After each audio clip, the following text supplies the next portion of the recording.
თითქმის 2 თვენახევრიანი პატიმრობის შემდეგ რუსთავის მე-12 პენიტენციური დაწესებულება დატოვეს კოალიცია ლეილო ძლიერი საქართველოს ლიდერებმა მამუკა ხაზარაძემ და ბადრი ჯაფარიძემ. მას შემდეგ, რაც პრეზიდენტმა მიხეილ ყაველაშვილმა გამოსცა მათი შეწყალების აქტი, დაახლოებით 5 საათი დასჭირდა პენიტენციურ სამსახურს, რათა გამოეშვა ოპოზიციონერი ლიდერები საპატიმრო დაწესებულებიდან და მათ პირველ რიგში კომენტარი გააკეთეს მედიასთან, ისაუბრეს თვითმმართველობის არჩევნებზე, რაც არის დაგეგმილი 4 ოქტომბერს, ისაუბრეს ასევე მათი რამდენიმე თვიან პატიმრობაზე და ასევე განაცხადეს სამომავლო გეგმებზე. პირველი, რაც მედიას ყველაზე მეტად აინტერესებდა, შეიცვლებოდა თუ არა მათი პოზიცია 4 ოქტომბრის ადგილობრივი თვითმმართველობის არჩევნებში მონაწილეობასთან დაკავშირებით. ისინი აცხადებენ, რომ ამ მხრივ ერთგულები რჩებიან ამ მშევლის, არაპირებენ გააწყვილების შეცვლას და ამბობენ, რომ 4 ოქტომბრის კენჭისყრაში მონაწილეობის გადაწყვეტილება მიღებული იქნა ჯერ კიდევ რამდენიმე თვის წინ პოლიტიკური საბჭოს ხდომაზე, რომელიც არ შეიცვლება მიუხედავად იმისა, რომ ახლა ისინი პატიმრობაში აღარ იმყოფებიან. კონკრეტულად ბადრი ჯაფარიძე მედიასთან აცხადებდა, რომ 100,000-ობით ამომრჩეველს ელის ოპოზიციონერ ამომრჩეველს, რომელიც ხმას მისცემს მათ კოალიციას 4 ოქტომბრის მუნიციპალურ არჩევნებში. რაც შეეხება მამუკა ხაზარაძის პოზიციას, მისთვის მოულოდნელი იყო პრეზიდენტ მიხეილ ყაველაშვილის გადაწყვეტილება შეწყალების თაობაზე და ერთადერთი მიზეზი და მიზანი, როგორც ოპოზიციონერი პოლიტიკოსი განმარტავს ამ გადაწყვეტილებისა, იყო ოპოზიციასა და საზოგადოებაში განხეთქილების შეტანა.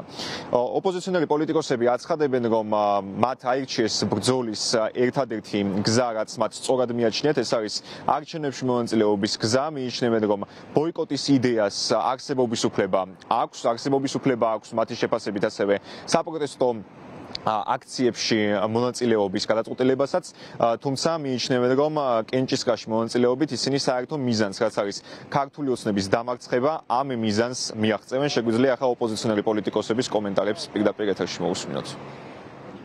დღევანდელი გადაწყვეტილება იყო აბსოლუტურად მოულოდნელი, იმიტომ რომ იცით, რომ ჩვენ შეგნებულად წავედით ამ ნაბიჯზე, მე და ბადრი ჯაფარიძე არ ვეთანხმებით იმ მოცემულობას, რაც ქვეყანაშია შექმნილი.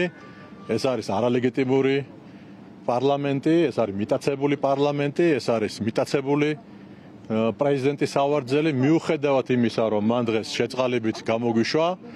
გასაგებია, რომ მადლიერების გზნობა მე არ მაკლია, მაგრამ ეს არის მუხანათური, ძალიან ესე თქვათ, პირდაპირ ვიტყვი, ბინძური უკაცრავად ამ სიტყვაზე, საქციელი, როცა ჩვენი თანამებრძოლები ზუსტად იმავე მუხლით, ზუსტად იმავე ეგრეთ წოდებული ბრწყალებში დანაშაულით იხდიან სასჯელს.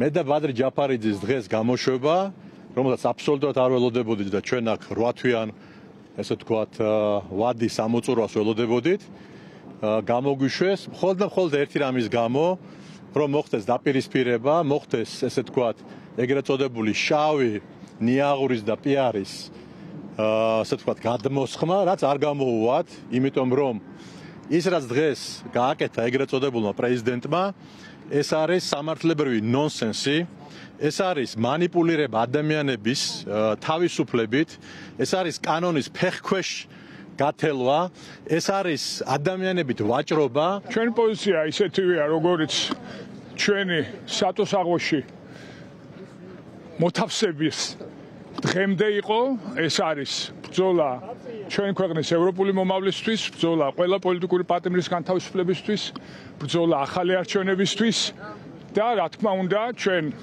74 დღის წინ რაც ჰქონდა გადაწყვეტილება მიღებული, რის გამოც დაგვატუსაღეს, რომ არჩევნებში ამ მუნიციპალურ არჩევნებში ჩვენ მონაწილეობას ვიღებდით, რა თქმა უნდა, ის გადაწყვეტილება ჩვენ არ შეგვიცვლია, იმიტომ რომ სწორედ ამიტომ მოგვათავსეს სატუსაღოში, რომ ჩვენ ეს გადაწყვეტილება შეგვეცვალა. ჩვენი თხოვნის საფუძველზე არ დაუტუსაღები ვარ და ჩვენი თხოვნის საფუძველზე გაუნთავისუფლები ვართ. აქედან გამომდინარე, ეს იყო ქართული ოცნების გადაწყვეტილება, ჩვენი დატუსაღება და ჩვენი განთავისუფლება.